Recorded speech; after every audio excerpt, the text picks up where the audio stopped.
श्री कृष्णा, राधे राधे। आप सभी को सावन पूर्णिमा की शुभकामनाएं। सावन का महीना बड़ा ही पावन होता है और हरा भरा होता है। सावन माह में आने वाली पूर्णिमा कथा पढ़ने से और सुनने से मनोकामनाएं होंगी पूरी, क्योंकि यह महीना भगवान शिव और माता पार्वती का है और पूर्णिमा का दिन भगवान विष्णु का होता है, जो बहुत ही मंगलकारी होती है। इस कथा को सुनने से भगवान शिव और माता पार्वती का भी आशीर्वाद प्राप्त होता है और भगवान विष्णु और माता लक्ष्मी का भी आशीर्वाद प्राप्त होता है।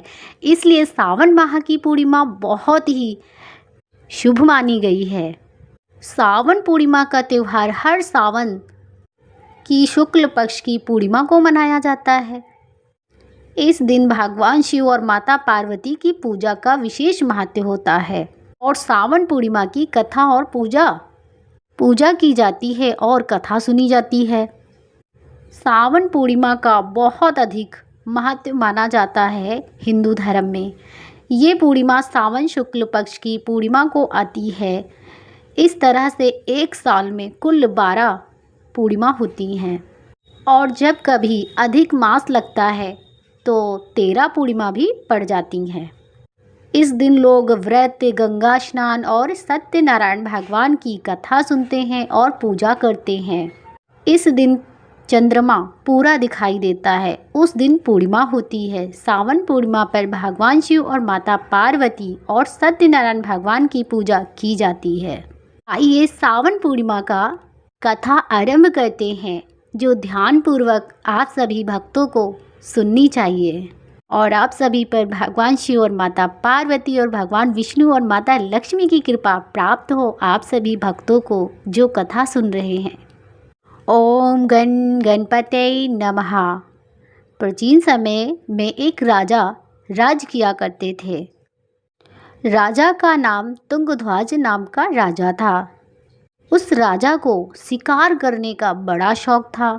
एक दिन वह जंगल में शिकार करने गया और शिकार करते करते वह बहुत थक गया और राजा फिर अपनी थकान को दूर करने के लिए एक बरगद के पेड़ के नीचे जाकर बैठ गए। वहाँ राजा ने देखा बहुत सारे लोग मिलकर भगवान सत्यनारायण भगवान की पूजा कर रहे हैं। राजा ने अपने अभिमान के कारण ना ही भगवान को प्रणाम किया और ना ही कथा सुनी और ना ही उसने प्रसाद लिया। फिर वो अपने नगर वापस चले गए। नगर में आकर देखा राजा ने कि दूसरे राज्य के राजा ने उसके राज्य पर हमला कर दिया है। राज्य का ऐसा हालत देखकर राजा तुरंत समझ गया कि सत्यनारायण भगवान और उनके प्रसाद का निरादर करने से ऐसा हुआ है। अपनी गलती का आभास होने पर राजा दौड़कर वापस उसी जंगल में गया जहाँ लोग भगवान सत्यनारायण की कथा कर रहे थे। वहाँ पहुंचकर राजा ने अपनी भूल के लिए माफ़ी मांगी और प्रसाद मांगा।